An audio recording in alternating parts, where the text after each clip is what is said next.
আপনাদেরকে এমন একটি পাখি দেখাবো যা অসম্ভব রকমের সুন্দর এবং ম্যাকাও তার নাম।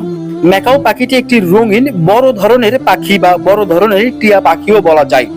প্রধানত দক্ষিণ আমেরিকা ও মধ্য আমেরিকায় এই বনাঞ্চলগুলোতে এগুলো পাখি দেখা যায়। এদের শরীর উজ্জ্বল লাল, নীল, হলুদ, সবুজ হয়ে থাকে এবং লম্বা লেজ ও বড় আকৃতির বাঁকানো ঠোঁটে এরা অন্যতম বৈশিষ্ট্য।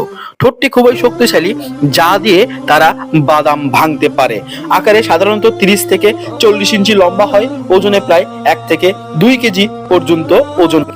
এরাও মানুষের মতন বুদ্ধি সম্পন্ন হয়ে থাকে। মানুষের সব কথা এরা নকল করতে পারে যদি তাদের সঠিকভাবে ট্রেনিং দেওয়া হয়। আয়ুকাল এদের বন্য পরিবেশে 30 থেকে 50 বছর পর্যন্ত বাঁচতে পারে এবং বন্দি বা খাঁচা অবস্থায় এরা 60 থেকে 80 বছর পর্যন্ত বাঁচতে পারে।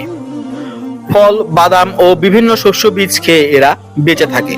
ম্যাকাও পাখি সম্পর্কে একটি তথ্য শুনলে আপনি অবাক হয়ে যাবেন। এর প্রায় অস্তিত্ব পাওয়া যায় 100 মিলিয়ন বছর আগে। ম্যাকাও পাখি শুধু রঙিন ও সুন্দরী নয়, এটি অত্যন্ত বুদ্ধিমান এবং মানুষের সঙ্গে উপভোগ করতে পারে ভালোবাসা। তাই এটি জনপ্রিয় পোষা পাখি হিসাবে পরিচিত হয়ে থাকে। এটি দক্ষিণ আমেরিকা ও মধ্য আমেরিকার সব দেশেই প্রায় পাওয়া যায়। যুক্তরাজ্য সহ বিভিন্ন দেশে চিড়িয়াখানায় রাখার জন্য এটিকে নিয়ে যাওয়া হয়েছে।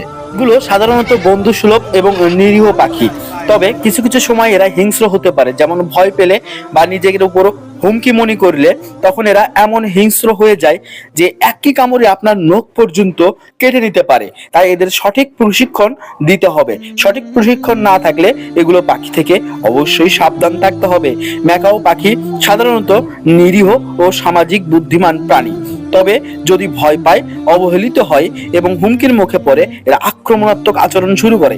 সঠিক যত্ন, সঠিক প্রশিক্ষণের মাধ্যমে এদের বন্ধুত্বপূর্ণ সম্পর্ক বজায় রাখা যায়।